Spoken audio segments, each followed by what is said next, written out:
Merhaba. Bugün elimizde tarihin akışını değiştiren kavimler göçünün sonuçlarını oldukça yoğun ve şiirsel bir dille özetleyen bir kaynak var.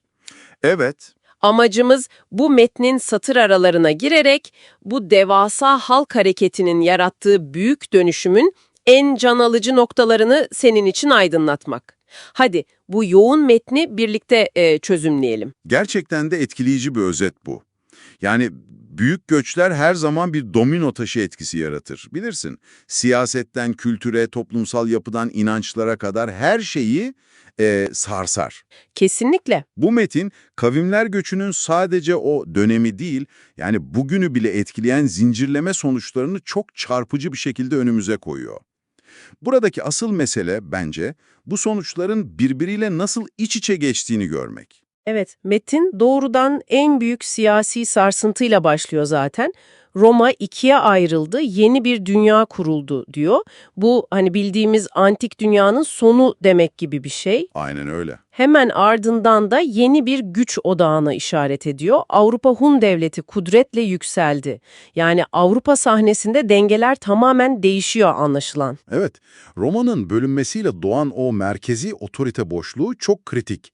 İşte tam bu noktada kaynak yeni bir siyasi yapının filizlendiğini söylüyor. Feodalite geldi, derebeylik gücü beslendi. Feodalite. Feodalite derken neyi kastediyoruz aslında? Gücün imparatorluk merkezinden ziyade daha yerel beylere yani toprak sahiplerine dağıldığı daha parçalı bir yönetim biçimini. Anladım. Bu göçlerin yarattığı o istikrarsızlık ve merkezi gücün zayıflamasının yani doğrudan bir ürünüydü aslında. Peki, siyasi depremin yanında düşünce dünyasında da bir hareketlilik var gibi. Metin, skolastik düşünce karanlıkta ışık yaktı diyor. Bu ifade ilginç geldi bana çünkü Orta Çağ genelde hani karanlık bir dönem olarak düşünülür ya. Evet, evet. Buradaki ışık ne anlama geliyor olabilir sence? Güzel bir nokta. Skolastik düşünce yani büyük ölçüde kilise dogmalarıyla şekillenen ve inancı akılla temellendirmeye çalışan o felsefi yaklaşım, o dönemin kaosu içinde belki de bir tür entelektüel çerçeve sunuyordu.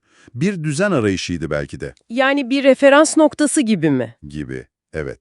Mutlak bir aydınlanmadan ziyade bir yön bulma çabası, bir referans noktasıydı diyebiliriz. Zaten hemen ardından gelen ifade de bunu destekliyor sanki. Hristiyanlık yayıldı, inanç kalplere aktı. Getiriyor. İlk çağ kapandı sessizce, orta çağ başladı. Bu sadece takvim yapraklarının değişmesi değil anladığım kadarıyla, çok daha derin bir dönüşüm olmalı. Kesinlikle öyle. Bu yani yaşam biçimlerinin, toplumsal normların, inanç sistemlerinin ve tabii siyasi haritaların kökten değiştiği bir çağ dönümü. Büyük bir değişim. Evet, kaynak metin, kavimler göçünü adeta antik dünyadan orta çağa geçişi tetikleyen anahtar bir olay, bir katalizör olarak konumlandırıyor. Bu, tarihin akışını değiştiren devasa bir dönüm noktasıydı, şüphesiz. Metin, göçlerin kültürel boyutunu da es geçmiyor tabii.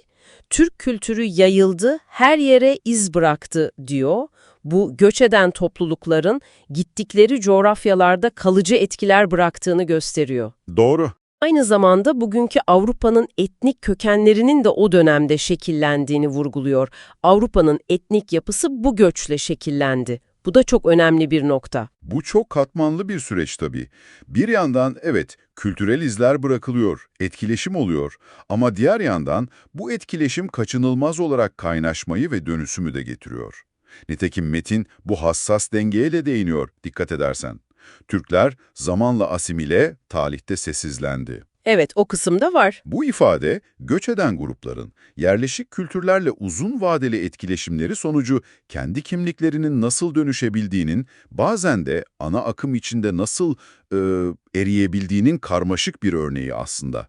Kültürel yayılmayla asimilasyon arasındaki bu dinamik, yani göç tarihinin temel unsurlarından biri. Özetle bu kısa ama özlü kaynak, kavimler göçünün ne kadar devasa etkileri olduğunu gözler önüne seriyor.